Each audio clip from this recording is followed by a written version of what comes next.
Դիմահարդար Գոհար Ավետիսյանը շարունակում է ակտիվ գործունեություն ծավալել Instagram-յան հարթակում, որտեղ էլ Գոհարը հայտնել է, որ Հայաստանում է։ Տեսանյութերից մեկում Գոհարը պատմել է, որ այցելել է Սևան։ Նա հուզիչ հոլովակ է հրապարակել ու գրել հետևյալը. 1-2-ի դիմաց ներկայացումը նայելուց հետո միակ բանը, որ երազում էի գնալ այնտեղ, որտեղ որ ծնվել եմ։ Գնալ ու ձեռքերս դնել հայրենի հողի վրա։ Սևան, ես քեզ կարոտել եմ շատ։ Հոլովակին կից գրել էր Գոհար Ավետիսյանը։ Star News-ը ներկայացնում է ձեզ հոլովակն առանց մեկնաբանության։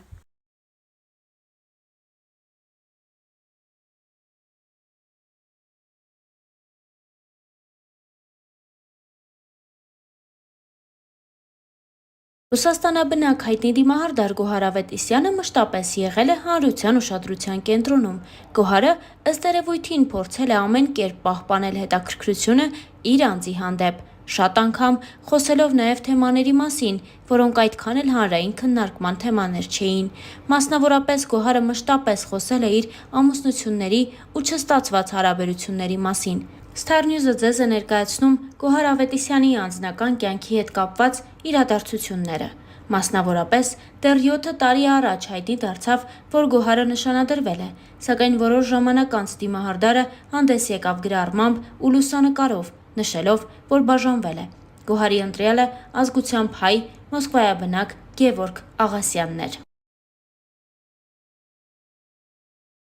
Բաժանումից ընդամենը 5 ամիս անց դիմահարդարը կրկին նշանադրվեց, որին հաջորդեց նաև ամուսնությունը։ Գոհար Ավետիսյանը և նրա ամուսինը Վահիկը ամուսնությունից կարճ ժամանակ անց բաժանվեցին։ Հետաքրքիր է, որ միայն ամուսնալուծությունից հետո նրանք որոշեցին զբաղվել իրենց արտաքին տեսքով ու բավականին նիհարեցին։ Տպավորություն էր, որ գիրությունը որևէ դեր է խաղացել նրանց բաժանման մեջ։ Առաջին ամուսնալուծությունից հետո այդքան էլ երկար ժամանակ չէր անցել, երբ ինտենսիվ նիհարելուց հետո Գոհարը հանդես եկավ մի հուզիչ տեսանյութով, որտեղ պարզում էր իր երեխայի սեռը։ Իհարկե, տեսանյութում երևաց նաև երեխայի հայրը՝ Սերգեյը, ում հետ Գոհարի հետ ամուսնական կյանքը ևս կարճ տևեց։ Տեսանյութը հրապարակելուց ամիսներ անց ծնվեց Գասպարը։ Գոհարը կրկին որոշեց քաշ կորցնել նաև վիրահատությունների միջոցով, և հենց սա էլ հետևանքն էր նրանց բաժանման, քանի որ Գոհարն իր կյանքի ամենաբարդ փուլում հետվիրահատական շրջանում արժանացավ ամուսնու անտարբերությանը։ Մեկ անգամ խոսելով իր և Սերգեյի բաժանման մասին, Գոհարը նշել էր.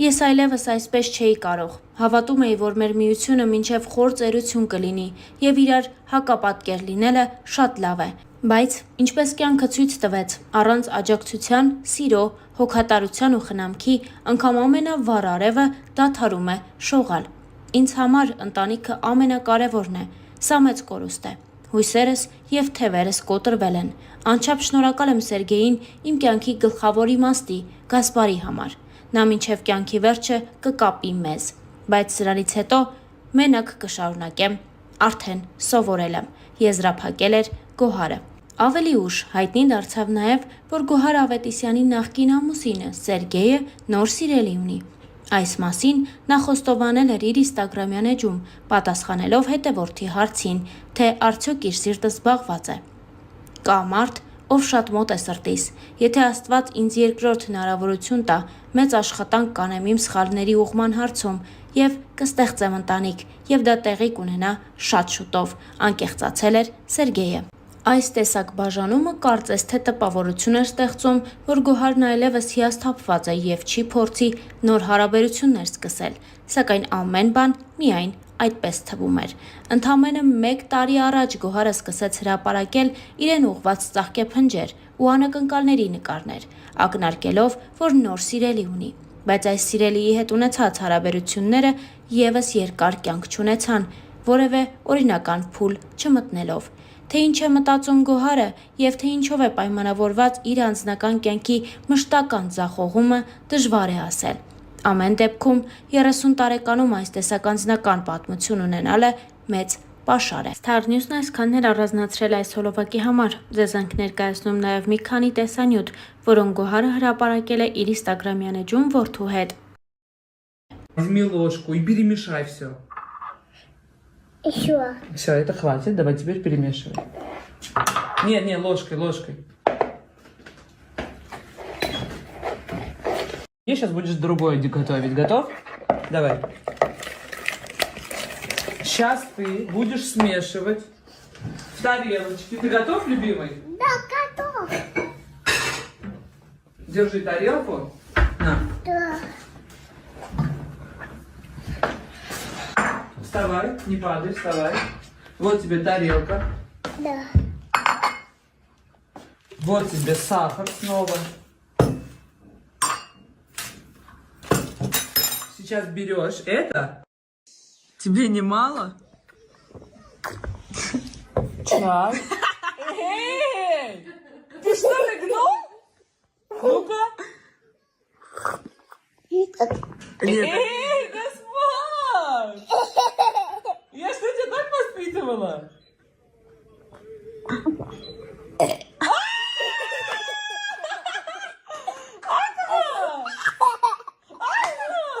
Что ты говоришь, мама на работу не поедет?